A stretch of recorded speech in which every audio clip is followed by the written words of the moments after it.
Take a look at that, folks. Eastern Marathon, June 8th, 2008, Portugal Cove, St. Phillips, Newfoundland. Organized by Mercury Athletics. First place, Mac Hackfield. Second place, Jennifer McCreath. Oh boy. And now we fast forward to reality. It's also June 8th, but it's 2022 right now. And that's a day I'll never forget. My goodness. My second year running marathons. This was also the second Eastern Marathon.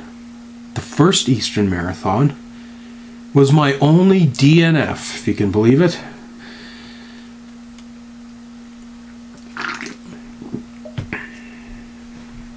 So I had literally just moved to Newfoundland. June. Yeah. I don't even think I'd started my new job yet. 2007. How did I even know that the event was happening? I honestly don't even remember this stuff. But I do remember, of course, I took an interest in running because I wanted to lose some weight and get in shape. And we got so fired up about running that I actually decided to start signing up for actual races and ran a marathon in Mississauga, Ontario, and enjoyed the experience so much that I ran 2 more marathons in consecutive weekends. Cleveland and Buffalo, 2007. Then I moved to Newfoundland, and I literally flew out here May 2-4 weekend to look for an apartment. Flew back to Toronto, where I was living at the time. Drove down to Buffalo, ran a marathon there. Drove back to Toronto, loaded the moving van, moved to Newfoundland. Then I had to drive the moving van back to Toronto because it was actually cheaper to rent from Enterprise. Was it Enterprise or National?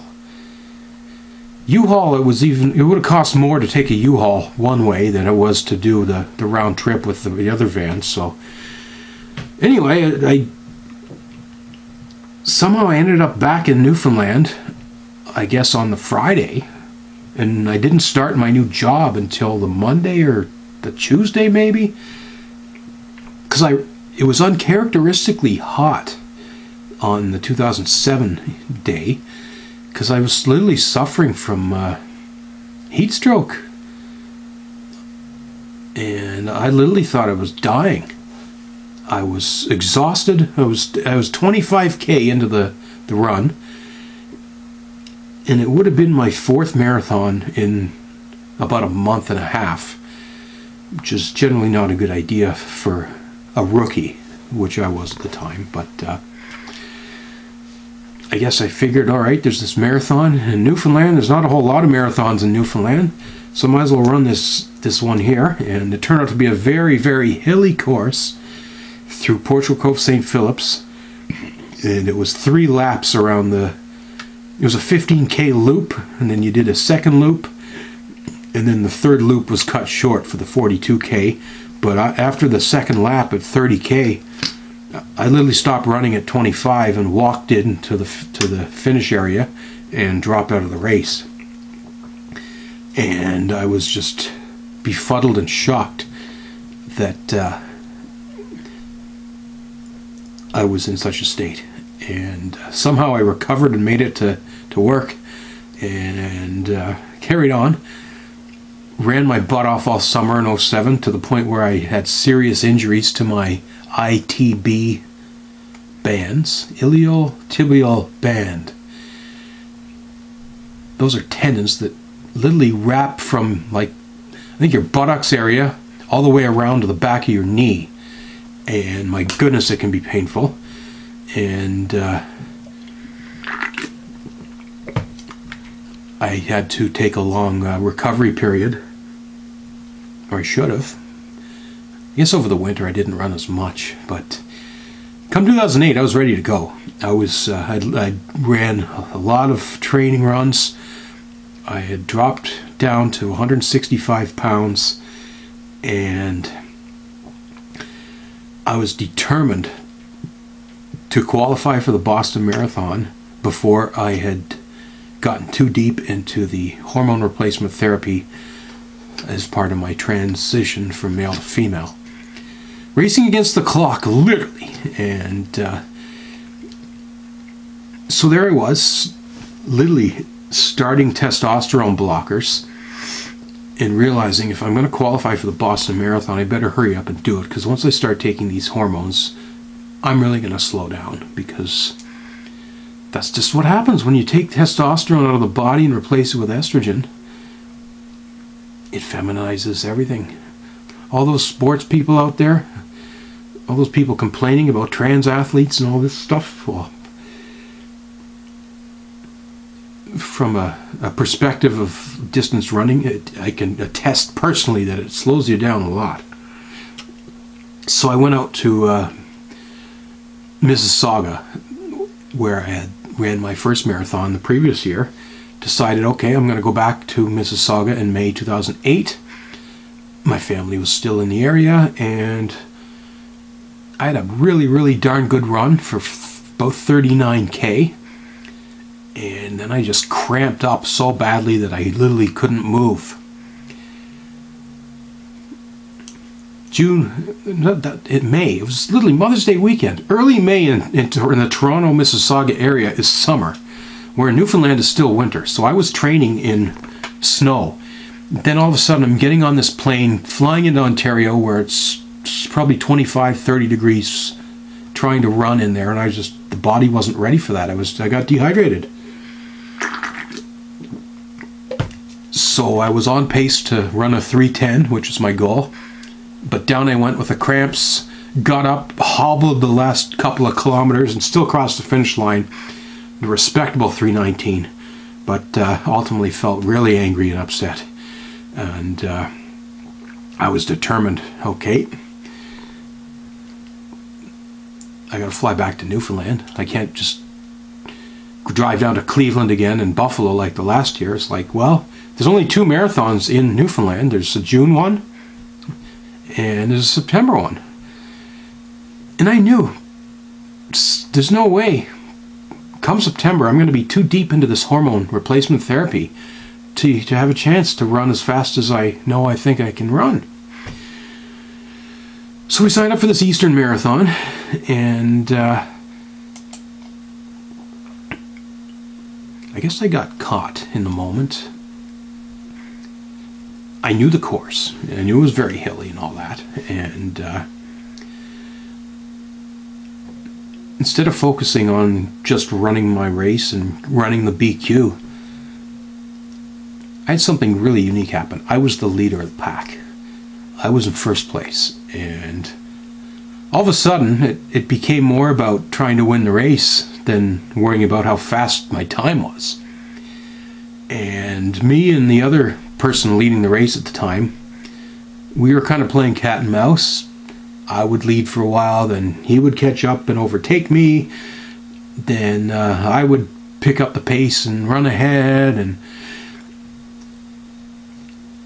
I don't think we were necessarily trying to outdo each other. We were just trying to keep a good pace up. I was trying to both want to win the race, I guess. Bottom line, the guy in third place caught up to both of us and left us in his dust. And I ended up, what did I run there? 3 hours and 22 minutes. 3 minutes slower than the Mississauga one. The Mississauga was on flat terrain, whereas the Eastern Marathon was very hilly. I consider the Eastern Marathon run the best run because of the difficulty of the course. And yeah, I don't know, looking back, I was so angry that I finished in second place and didn't actually win the race, when bottom line, it doesn't really matter. I mean, I guess ultimately I still didn't hit my goal. I wanted to run a 3:10. I couldn't do it in Mississauga. I couldn't do it in the Eastern Marathon.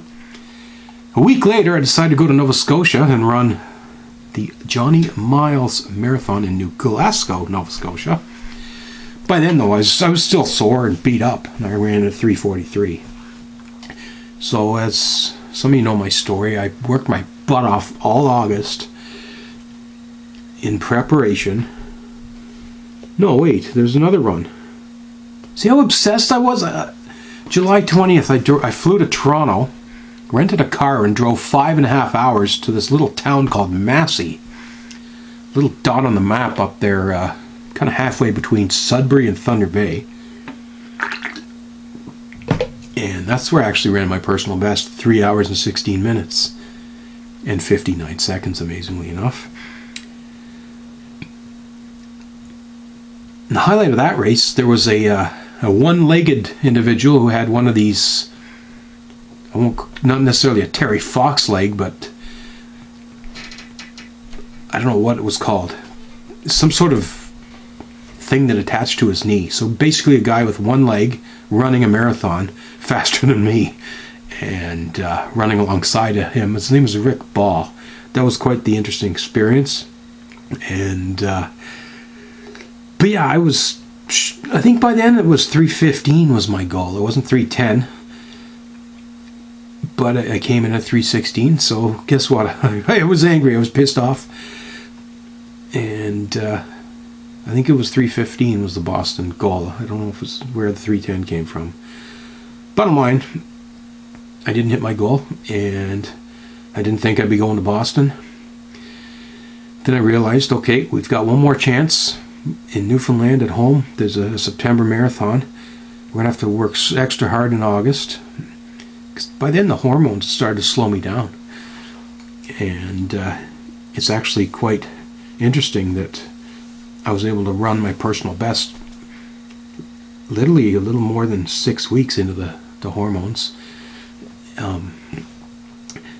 Fast forward another 6 weeks, and despite an insane August 2008 training regime, I was literally training like an elite athlete, like an Olympic athlete. I was putting in that many miles on the road, and but just, yeah, the endurance wasn't there.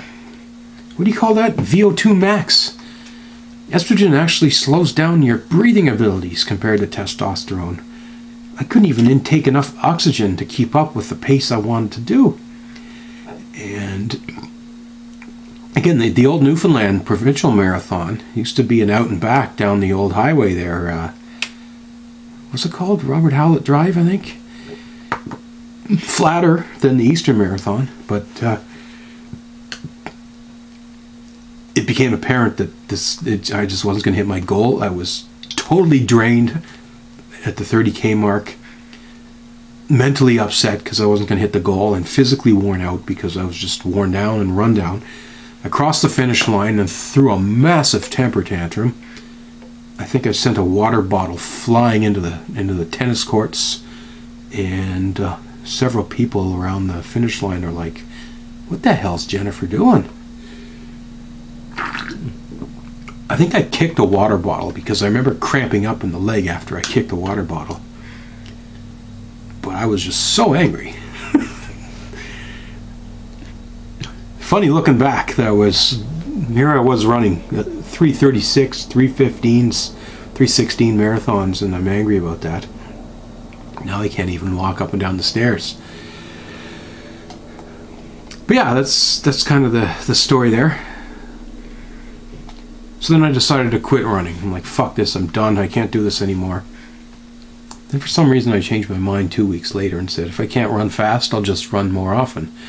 So I decided, let's run 2 marathons in 2 days. So we did that. Akron, Ohio, September 27th, 3 hours and 50 minutes. The very next day in Toronto, the Toronto Waterfront Marathon, 3:42. And guess what? By then,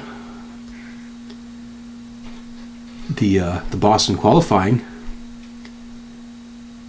was 3:15 for males, but 3:45 for females. And by then, I had transitioned to the point where I felt I could make a case that if I wrote Boston and said, look, here's the deal, I'm transitioning, kind of halfway through this process, I'd love to come and run your race. I've legally changed my name to Jennifer. I'm scheduled in for sex reassignment surgery. I've had this hormone replacement therapy now for several months. And they're like, they plot my name in the marathon guide, which is, I guess, the universally recognized marathon results. And they had me down as a female, even though I technically was still male in the registration. But they said, you know what? Marathon guide says you're a female. We're gonna consider you a female.